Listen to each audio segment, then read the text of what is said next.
If every hidden gem video tells you to play the same 5 games, are they really hidden gems? Today I want to talk about the Game Boy Advance games that don't really get the love they deserve. Sure, the commonly labeled hidden gems like Wario Land 4 is a certified banger, but what about the lower visibility games out there that aren't necessarily forgotten to time, just underrepresented when discussing GBA classics? I have a handful of games to discuss with you that fit into this category. Let's start with one of the first games I got when getting back into collecting Game Boy Advance games, Naruto Ninja Council, both 1 and 2. I had these games when I was a kid, and I was and still am a huge Naruto fan. When I kicked off really collecting games for the GBA, these two were some of the first ones I bought complete in box. And I mean, come on, these boxes are sick. The Ninja Council games at their core are your typical side-scrolling beat-em-up. You can play as a few different characters who each have their unique moves, strengths, and weaknesses. Your options are limited to the main characters. In the first game, you can play as Naruto or Sasuke, and in the second, you also have the choice of Sakura. There is built-in replayability, as when you complete the first game with both Naruto and Sasuke, you unlock Kakashi, and in the second game, once you beat the game, you unlock Rock Lee. The action is constant, and you can use different assists and jutsus from other characters to help beat your foes. The story of the game also loosely follows the anime and manga, taking some liberties here and there, but it's whatever. The gameplay is what we're here for, and on that note, both games are a ton of fun, and actually feel quite different. The first installment is a little more fluid and loosey-goosey in the controls, but feels better paced, whereas the second game, it feels like the game devs wanted to slow it down just a bit, but not in a bad way. If I had to pick just one,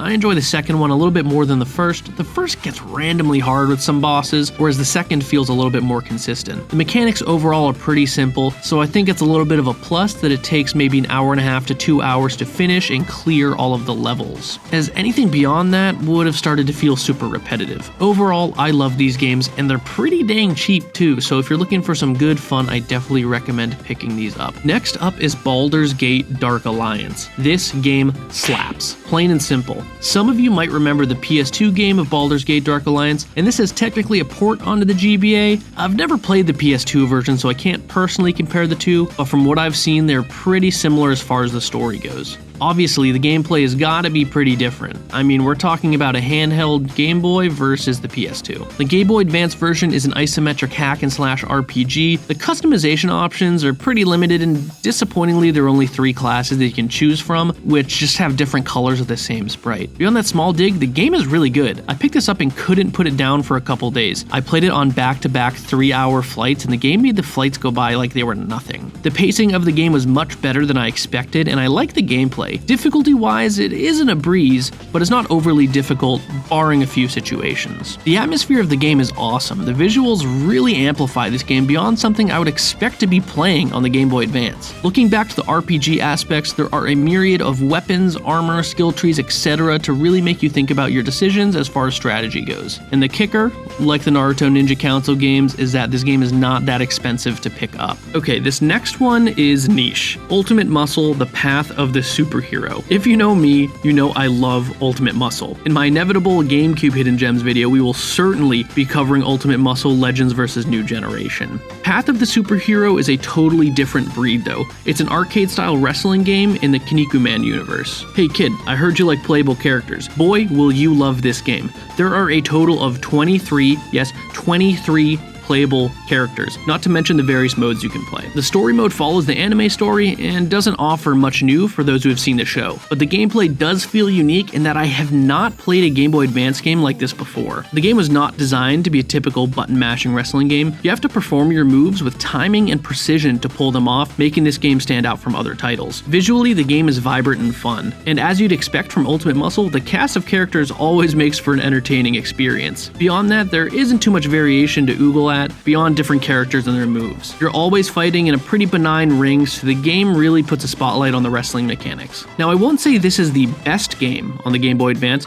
but it's one that's refreshing to try, and I recommend, if you can, to give it a go. You'll get a gameplay experience you can't really get anywhere else on the Game Boy Advance. This last one that we're going to talk about today is completely different from the other ones mentioned. It's called Polaris, and it's a puzzle game. Apologies for me being randomly sick, but while editing this video, I realized that the entire time I called this game Polaris, when it's actually called Polarium. So please forgive my mistake, so just bear with me in that respect. Polaris gained some popularity for its DS releases, but it also had a release for the Game Boy Advance. When booting it up, I actually got super nostalgic since the loading screen is what you see on the DS. The premise of the game is really simple. Select the pieces you want to flip over in order to make everything one color. While the concept is simple, the puzzles do get to be quite challenging when introducing special spaces, intricate designs, and more. There's also a plethora of levels, more than enough to keep you entertained for a long time. The visual element of the game does feel a bit basic, but it being a straightforward puzzle game makes it work. And in the settings, you can actually change the colors if you'd like. The music is pretty good too. You can get this game dirt frickin' cheap. I got a complete in box one, but because it's so cheap, it's an easy pickup if you catch it in the wild. Let me know down in the comments if you played any of these games, and what games are your favorite hidden gems for the Game Boy Advance. The best way to support me and these videos is just by liking, commenting, and subscribing to tell YouTube that this is cool content that you want to see more of. Have a wonderful rest of your day, and I will see you in the next one.